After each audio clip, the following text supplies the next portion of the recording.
Could you introduce yourself? What have you studied? Who are you? And what is your job right now? Okay, I'm Hamish. I studied originally politics, but then I dropped out and I studied mathematics and philosophy. Then I went and did a master's in computer science, and then I did a PhD in biology. And what right now I work as an AI researcher, but in the past I was a game developer. Let's see, I worked on a Hello Kitty game, which never got released in the end, for example, and I made a bunch of independent games, which very few people played. But I spent a long time in video game development, and I always wanted to make video games about mathematics. And in a manner of speaking, I've ended up doing that, because I've ended up doing mathematics about video games. And what occupies you the most right now as an AI researcher? What occupies me the most? Yes, in your work. I've been very keen on something called information, the company that I work for has been very keen on something called information geometry. And I can't tell you very much about it. Okay. But information geometry is quite a beautiful area of mathematics, and has a very strong connection to statistics and AI. Yeah. And from where the interest for geometric algebra? Where did I get interested in geometric algebra? Well, I wanted to make VR things and 3D things, and if you do that, you end up having to use quaternions. Everybody does. When I was studying mathematics at university originally, nobody ever told me about quaternions. The first time I heard about them was when a game developer 1 year after my degree said to me, "Oh, we'd very much like to hire you. You'll probably be really good at quaternions." And I said, okay, yes. And then I went and looked them up, and they're in the background of lots of 3D graphics. And then what happened was that in 2018, a few of my friends started talking about geometric algebra, partly because they were game developers and they had to think about quaternions as well. And then I found out that geometric algebra was this very beautiful and sort of underappreciated field that combined being very visual with being very sophisticated algebraically, so having lots of connections to deep bits of physics. I decided that I wanted to research geometric algebra significantly because I wanted to push on visualization. I wanted to see what things are possible to visualize. My PhD was on visualizing molecules, and I did like that.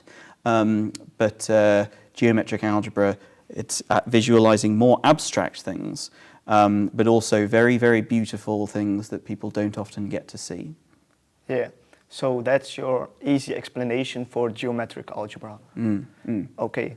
What are your other interests? Have you other interests like reading books or? I'm very into origami.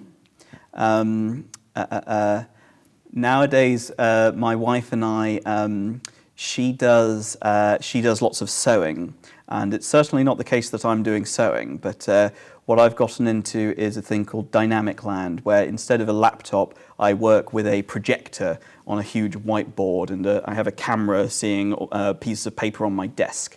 And I've got this dream that I'm going to make a computer sewing machine where you have a computer and you're computing with fabric somehow. And whenever I say this to my wife, she rolls her eyes. But that's what I'm spending a lot of my free time on now.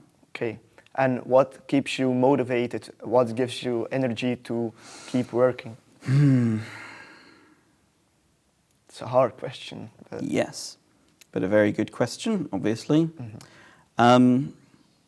Well, mathematics is very beautiful to me, and it's something that lots of people feel shut off from. And I have all of these sort of magic tricks in the mathematics that I do, partly because I want to show people very quickly that there's something very understandable and very sophisticated and very subtle in a bit of mathematics. And that's very motivating for sure.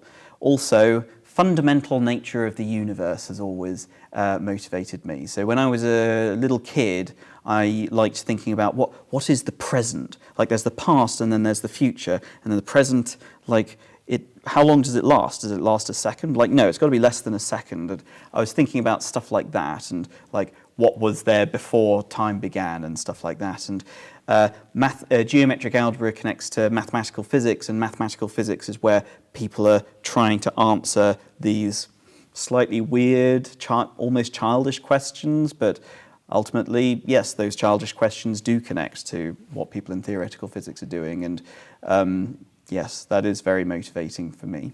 And what would you tell to people who are doubting to get into geometric algebra? Who are doubting? Yes. I'd say,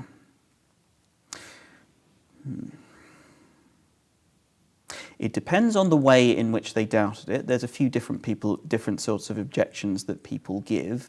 One objection that people give is, well, why don't I just use matrices? I mean, matrices are able to get lots of the same jobs done, but everybody knows about them, and I can hire somebody, so long as they studied computer science at university, they'll know about matrices, but they won't know about geometric algebra. So if I do geometric algebra, then I won't be able to talk to that person.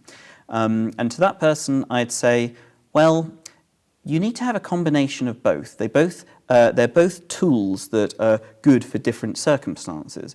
Geometric algebra is better when you want to have visual insight into what you're doing, because if I give you a 3x3 rotation matrix and I ask you what axis does this rotation matrix go around, you're not going to be able to tell me what axis that is, not without running it through some relatively complicated function, or probably turning it into a quaternion so that the geometric algebra representation, so that you can then see what's going on with it properly. So when you want visual insight, geometric algebra is very good. When you want speed, matrices can be better, but geometric algebra can be better as well sometimes. And if you're thinking about the unitary group, for example. So currently, I think about the unitary group, which is very important in quantum computing. I think about that using matrices. But I've always wondered, there's people who have tried to make a geometric algebra version of it, and I think that's a really cool research direction. Yeah, you're a AI researcher right now. What do you think the role of AI is in the future? What will the role be? Well, unmistakably, AI is going to be a big part of the future. I think that there are lots of little things that people do day to day that AI has really no way to offer insight into, because they're so specific to that person's circumstances. A person needs to know, for example, where is that bag of flour in my kitchen? And AI is going to have maybe some insight into that, but AI doesn't know that person's particular kitchen unless we put cameras everywhere, which a lot of people don't want. And even then, it probably wouldn't necessarily work that well. So there's obviously a huge amount of that AI can do. But to be clear, I'm not one of these people who thinks that AI is useless. AI is very fundamental and important, even for very important, big, complicated situations like, for example, mathematics and physics. AI is really quite useful for those. Yeah, okay. And why did you come to Belgium to give a lecture about geometric algebra and transformations? Belgium is... I'm English, and geometric algebra has different flavors, and there's one kind of flavor called projective geometric algebra.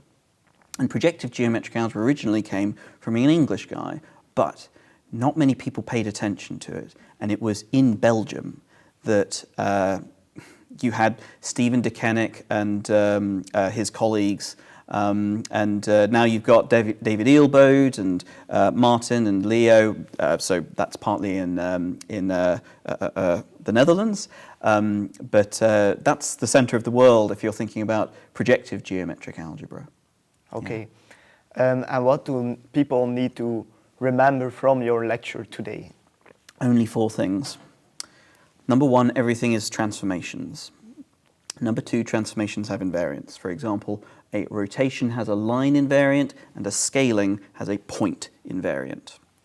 Number 3, addition is when you take something that's in between two things. So if you add together two rotations, you get a rotation around an axis that's in between their axes, or by an angle that's in between their angles. And finally, that's addition, and then multiplication is this thing followed by that thing. So for example, this rotation followed by this scaling, or this rotation followed by that rotation. That's the quaternion product. The geometric product is what we think about in geometric algebra, and it covers all kinds of transform compositions. So reflection in a plane, rotation around a line, rotation around a circle, scaling, funny things as well. Okay, and I'm going to thank you for the interview. Thank you.